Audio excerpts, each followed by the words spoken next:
like, put your middle fingers up like. So we're right here at the video shoot of our new single called Middle Finger. The song is kind of like a fun, cheeky, screw you haters vibe. But for the video, we wanted to flip it and kind of have it be like us trying to be like really good Samaritans, helping people doing out. nice deeds, you know. Yeah, helping old ladies cross the street. But we just can't seem to get it right. We can't get it right. And we end up getting the finger. There's a scene where we give a homeless guy our old clothes, like purple hoodies. Bunch of neon stuff. Yeah. And he gets like really not excited when we give it to him. The homeless guy we hired is actually, he went in an alley to set up for the shot, and there's actually a homeless guy there, so we have to kind of negotiate with him to if he'll let us use his alley to shoot. I think this is one of the first ones that we started, but was one of the last ones that we finished. Yeah, and especially until we got Mac on the track.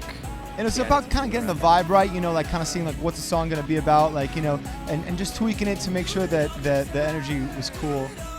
We're trying to get a rapper for the track, and Stargate, the producers, and I were talking, and they kind of wanted to get this really big name rapper who was going to do it. And then I showed them Mac Miller.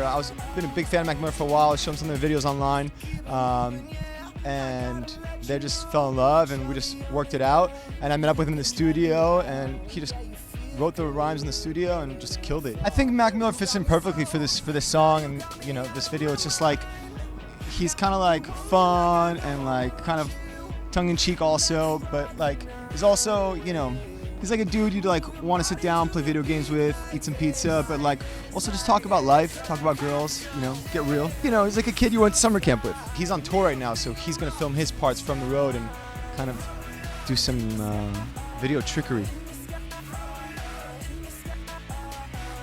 Anyone that always wants to do something that they love is always going to have people in the way, that people tell them that they can't do it. And definitely for us, we're definitely a band that hasn't really fit into one thing or another thing very easily. So we always have kind of gotten criticism even from the very beginning before we were anybody. So that's something we've always had to deal with. And the kind of way we deal with it is just being like, who cares, like, peace. So it's like, even though it's middle finger, it's not like, it's just like, whatever. It's not the fuck you mom middle finger, it's the whatever middle finger. And that's the danger with having a song called Middle Finger, is that kind of staying away from the fuck you mom. So the vibe is like, throw your cups in there, have a good time. We don't give a fuck.